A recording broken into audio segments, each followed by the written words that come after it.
Please allow me to introduce myself to you. I am your ancestor. My name is Sister Endoline Brickwall. Have you found me in your tree? Have you? You have found me in your tree? Okay. Anyone else? Many times. That's right. If you can't find me, you found me in your tree. Excellent. Well, it is a privilege to be here with you this morning, and it is a privilege to speak to you about a topic in which I am an expert, because I have so many of them. But first, let's talk for a minute about genealogy. Oops, did I skip a slide? Here we go. There's my name. Okay. And we got it. When we think of, and I use old terminology because I'm that old. When we think of genealogy, we usually get out some kind of a pedigree chart and we determine who is missing. Does that sound right? Okay. And this is exactly what the prophet Joseph Smith taught us on a very cold winter's day in Nauvoo in 1844. And I remember how cold it was. And yet, as he taught this doctrine to us, how much it warmed our hearts and how excited we were about this. So, Brother Hope, would I be able to ask you to read this aloud to the class? Okay. But how are they to become saviors on Mount Zion? By building their temples and receiving all the ordinances upon their heads in behalf of all their progenitors who are dead. Exactly. Thank you so much. So he taught us that we need to find our direct ancestors and perform temple ordinances for them. Since that time, we have received further instruction. Let's see, Sister Jennings, do you have a good strong voice? Okay, could you read for us, please? Members of the church as individuals and families are responsible to identify their own direct line ancestral families and see that temple ordinances are performed for them. They may also do family history research and temple work for their deceased relatives who are collaterally related. Excellent, thank you so much. So there are actually two differences from what the prophet Joseph taught us. The first one is we knew about our direct line ancestors, but we have families. So they're brothers and sisters. We need to do their temple work. Yes, ma'am? You know, in the 90s, when we were doing research, we were doing direct line only. That's all we cared about. Fun, grandma, grandpa, the brothers and sisters, the kids. That's We right. didn't care about. That's right. So we are instructed to do direct line families. And then, of course, this is different, where we have the privilege of finding our cousins, those people, those of our collateral lines, or people to which we are collaterally related. So, why would we want to find our cousins? Any ideas? Oh, I heard something on the back row, but I didn't quite catch it. They'll have maybe more information as well. Our cousins may have more information about our ancestors. Exactly right. How about our living or our deceased cousins? Why would we want to find them? So our family. They're still our family. That's right. We are related to them. Any other reasons? Yes, ma'am. Just to connect the links. We need to connect the links. Yes, Sister Bell. They need the opportunity for the ordinances as well. They also need opportunities for those ordinances, and since we're related to them, we have the privilege of providing those ordinances. Excellent. Any other reasons why you might want to look for your cousins? All right, well, let's look at some of my favorite reasons. First of all, there are lines that do not have any living descendants. In other words, or next of kin. There are people who maybe died 100 years ago, and they don't have any direct line descendants or next of kin on the earth. And we are related to them, so we can do those ordinances. Have you ever actually actually heard someone say, my genealogy is all done. If someone has said that to you, this is what they need to do. It can be another way around a dead end. As the sister mentioned, when we find our living cousins, they may have additional information to help us to get past that brick wall, or the descendants may have information on their records that can also help us. And when we perform the temple ordinances for our cousins, for the descendants of an ancestor, those cousins are then in a position to help us. They can help us go back another generation, and I promise you they do. And it allows us to take family names to the temple, and we could take them every single time we go to the temple, and we could go every single day if we wanted to. We will have that many family names. And it helps us to know our ancestors better. How many of you would be able to tell your story without talking about your children or your grandchildren? For myself, that would be a very short story. So let's talk about some of the differences. Since we have learned a lot about ancestral research, let's talk about what the differences are with finding our cousins, or sometimes we call that descendancy research. So when we are finding our cousins, we want to start with an ancestor and work our way forward to find all possible relatives of ours. So all of that ancestor's descendants. We start in the past and move to the present. We spend most of our time in the family members view. We used to call those family group records or family group sheets. Whoops. Okay, that's right. So, if you started with yourself, and you have 2 parents, and you have 4 grandparents, and let's see, that would be 7 people so far, and then we add the great-grandparents and so on, and we go back 7 generations, the total number of those people, all of those people added together would be 127 people. That's a lot of people. That's more than we could comfortably fit in this room. That's a lot of temple work. That would probably take a year or 2.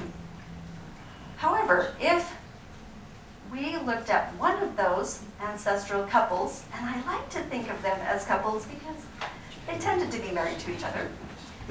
If we estimated that that couple had 4 children who then married, so now that's 8 people, and each of those couples had 4 children and they married, and each of those had 4 children and married, and we go down through all of those lines, all 7 generations, how many people do you think that would be? I heard thousands.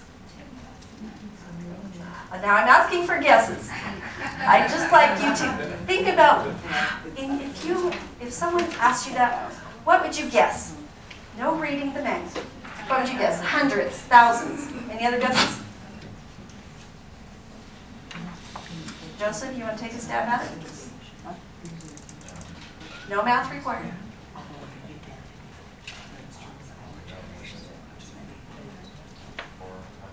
Over 400? Okay, well, good answers. Let's take a look.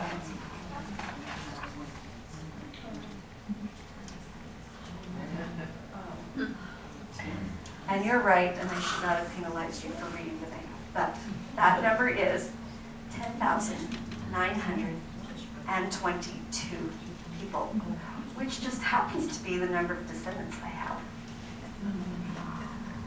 But that was only one of those couples. Do you remember we had 32 couples in that 7th generation? Well, if each of them had a very conservative estimate of 10,922 descendants, and we multiplied those, we have nearly 350,000 people, cousins. Thank you. You are allowed to chuckle and even guffaw if you wish. Thank you. Thank you very much. That was excellent. Okay, now, I must caution you about the snobs. You need to stay away from the snobs. And let me show you how to recognize a snob.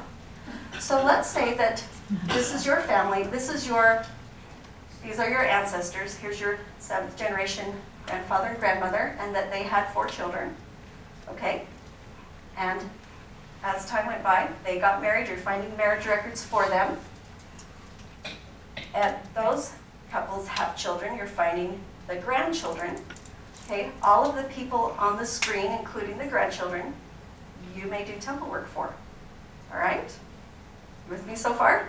Okay, now this concept that I'm teaching you applies to descendancy research only. Okay, don't take it back up the tree, okay? So, let's say though that you then find the spouse of that last daughter, and when you do, you find his parents and his siblings and their spouses and his grandparents, and you say, yippee, more people, right? And I can take them to the temple, right? No. You know, Sister Ratzlaff was telling me you are a very sharp group. She was right. You are absolutely right. That is where we draw the line. We don't cut across trees and go back up someone else's line because we are not related to those people.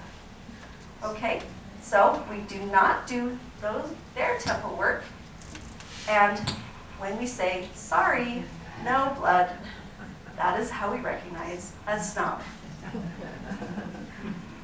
Okay, so there are 5 simple steps to finding your cousins. First of all, prayerfully select a person. Please make it a matter of prayer. I promise you will be guided. Then search for their descendants, their children, their grandchildren, their great-grandchildren, their great-great-grandchildren, and so on. As you find those new descendants, add them to family tree. Perform temple ordinances, and then repeat the steps. Very simple. Let's talk about each of those steps one by one. So here we have number 1. Now there are 2 methods for number 1. There is Pazilla.org or the Descendancy view in Family Tree. Now how many of you have seen the Descendancy view in Family Tree? Okay, nearly everyone. Excellent. All right. We're finding that some people really love Pazilla and other people really love the Descendancy view. And you're not going to know which one you love until you try both of them. For the exercise today, just try one method, but please try both methods and find the one that you really love. So, using either of those, you need to select an ancestor. Now, when you are starting out, you will want to find an ancestor who was born sometime around 1800, give or take 30 years either way,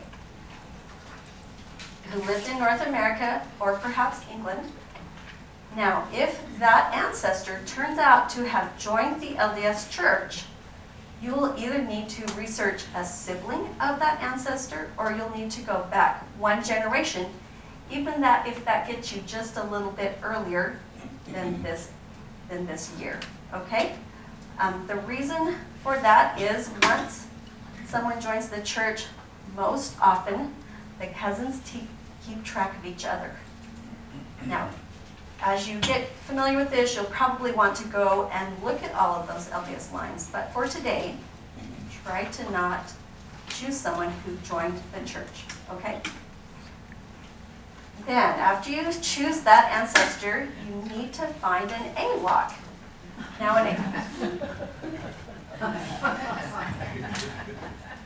what is that? I think someone did an EWOC? Oh, I think they didn't understand when I asked them to put an AWOC in here. Oh my, okay, that's not it. Oh, okay, this is an AWOC. Whew. An AWOC is an adult without children listed in Family Tree. Now, we know that there are people who live to adulthood who do not have children. However, there are many people listed in Family Tree who did have children, and the children simply are not listed in Family Tree. So you want to start with an AWOC. And as you are starting out, try to find one with either the first or the last name, a less common name. You will not be happy starting to research John Smith. Try an Aloysius Smith would be great, okay? Or a John Dinkelheimer would be fabulous, okay? So just one name or the other less common so that you don't get as many search results as I have descendants. And if you can find someone born between 1830 and 1880, that will put you exactly where the best records are online. And once again, if they were LDS, please don't research them, especially not during the exercise, because if they were LDS and they don't have children in family tree, either there's a duplicate record for them or they really did not have children. Okay, so don't start with those. And how do you know if they're LDS? Ordinances. I'm not hearing you. Ordinance hat. The ordinance is very good, excellent. Especially look at that confirmation date. If the confirmation date occurred during their lifetime, they are a member of the church. Okay, now, as you are searching for descendants, I would like you to keep my Bodbex in the back of your mind. Now, my Bodbex are children who were born and died in between census records. They're easy to miss. And yet, these children are my favorites. I know grandmothers should not have favorites, but these are my favorites. And why are they my favorites? Because most of them died before the age of 8 years. They have already been saved in the celestial kingdom. They simply need to be sealed to their parents. So, will you please always keep in the back of your mind the possibility of Bodbex being in a family. If there is more than a 2-year gap between children, just keep that in the back of your mind. I had a granddaughter who had 12 children, and you would have thought, yeah, we found all of the children. No, she had 2 Bodbex. She had 14 children. So please, always keep that in the back of your mind. And while I'm here, I can't neglect thanking you. Expressing my gratitude to each of you for taking time and sacrificing to be here to learn how to find deceased people. I'm so grateful for your time and your service and your sacrifice. I'm so grateful for the temple ordinances that you have performed. I cannot express that gratitude that I feel to you. However, I ache for my grandchildren who have not had their temple ordinances performed. Will you please find them? Okay, give me a second. Okay. All right, let's talk about method A first. This is Pazilla.org. Okay, this is a partner product with Family Search. It gives you all the information that is found in Pazilla is the information from Family Tree. So if you see something incorrect in Pazilla, it simply means there's something incorrect in Family Tree. And it shows you where research is needed. And usually we look for something. In this case, we're looking for an absence of something. We're looking for empty spaces. And what does each ring of a tree represent? 1 year of growth. In Pazilla, each ring represents 1 generation. And if you will keep that in mind, that will help you to not get confused. Okay, so we have gone to Pazilla.org. This is what their homepage looks like. Go ahead and click sign in. Now there are free and premium services. Everything I'm showing to you today is included in the free services. So click the large button, And you are taken to the Family Search sign-in page where you sign in. And then you'll see a beautiful representation of your ancestors. So who is this? It's you. Who are the next two people? Your parents and next? Grandparents. Very good. Now, are you starting to see the rings? Okay, excellent.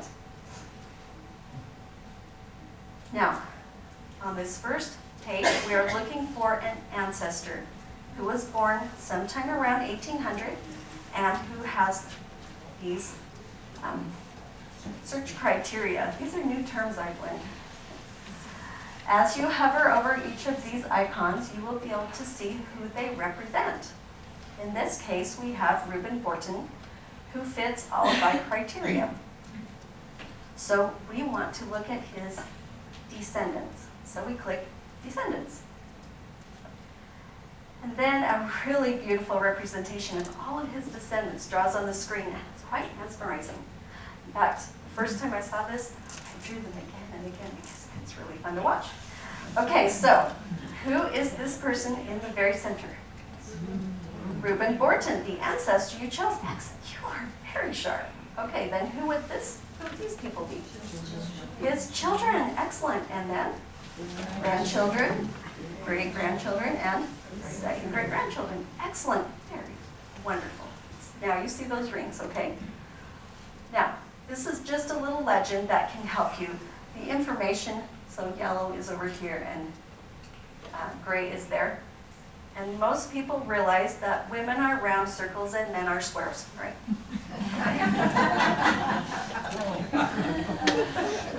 So I didn't write this program.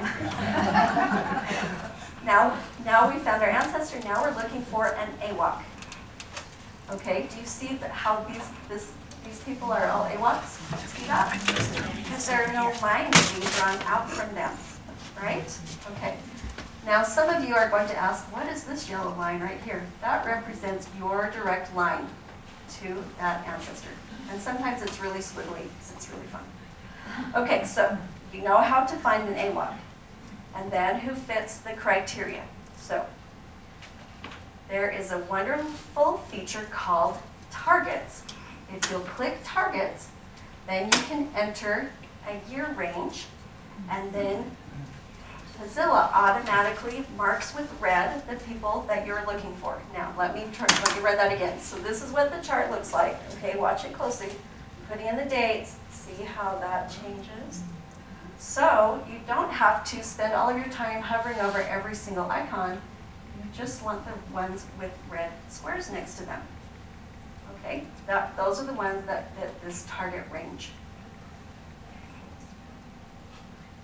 And with a less common name and born in North America or England, and not LDS. Okay, as we hover over, we find James H. Greer. Did he live long enough to have had children? Absolutely. Okay, so at this point, we have found our ancestor, we found a descendant. So now we want to start looking for descendants of this person. So we click View in Family Tree. Okay? And when we click that, we will be taken to the person page in Family Tree. So that's method A, Mozilla. Let's change, and we're going to go through the exact same steps, but we will be using the Descendancy view in Family Tree.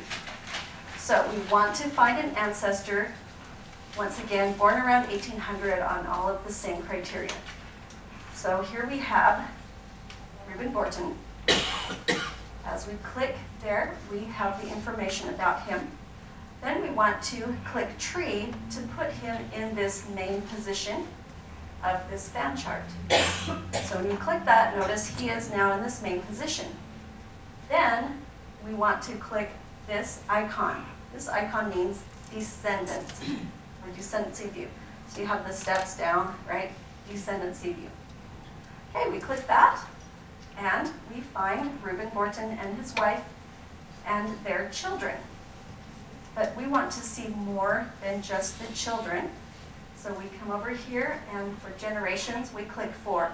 Now today, you'll probably want to click 3, because it takes a long time to draw this many people. So start with 3. But at home, click 4. So did you notice as we click that, all of the children and the grandchildren came on the screen? Now, we are looking for an AWOC. And this is how you recognize an AWOC in the Descendancy view. You are looking for someone who does not have a circle with an arrow. A circle with an arrow means descendants, okay, with this information. And when you're starting out, this is a really handy tip. If you will find someone with both of these icons and all of this, you are more likely to find a record that has additional people. So, we see that James H. Greer does not have a circle. He has both icons, and we select him, and then we click Person to go to his person details page.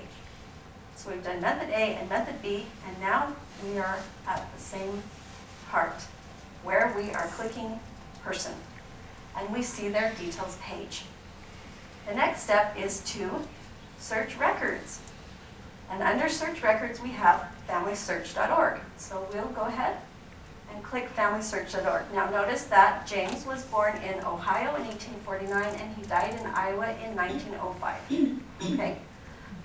So we click search, or we click FamilySearch.org, and we have these search results.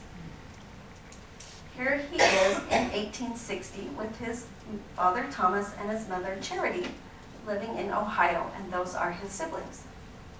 Next, we find him in 1870. We see Charity, we see his siblings, but Thomas is no longer there. But notice they are now living in Iowa. And this is also correct because we know he died in Iowa. Now, here we have James in the 1880 census. And what do you see in the 1880 census that we did not have? A spouse and children. These are the people you're looking for. When you find people listed in a record that are not listed in Family Tree, I expect to hear a whoop and a holler, because these are people that you can take to the temple. These are your cousins. So, well, let me give you a couple of tips first.